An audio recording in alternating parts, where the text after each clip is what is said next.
সংসদ নির্বাচনের আগে স্থানীয় সরকারের ভোট আয়োজনে নির্বাচন কমিশনের প্রস্তাব দিয়েছে খেলাফত আন্দোলন। আগারগাঁও নির্বাচন ভবনে নির্বাচন কমিশনের সঙ্গে বৈঠক শেষে কথা জানান দলটির আমির আবু জাফর কাশেমি।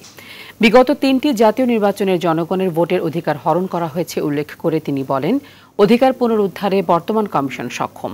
বৈঠকে সংগঠনের 2 অংশের নিবন্ধন নিয়ে সমস্যা সমাধানের কমিশনের সঙ্গে ফলপ্রসূ আলোচনা হয়েছে বলেও জানিয়েছেন তিনি।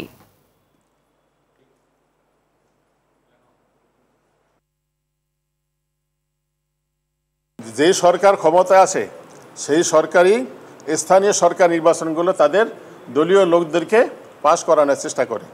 এজন্য আমরা চাচ্ছি যে আমাদের প্রস্তাব যে স্থানীয় সরকার নির্বাচন যদি আগে হয় তাহলে তৃণমূল থেকে মেম্বার চেয়ারম্যান সৎ এবং যোগ্য লোক যারা দেশের সেবক হবেন, বাস্তবে দেশের সেবা করবেন, তারাই উঠে আসতে পারবেন।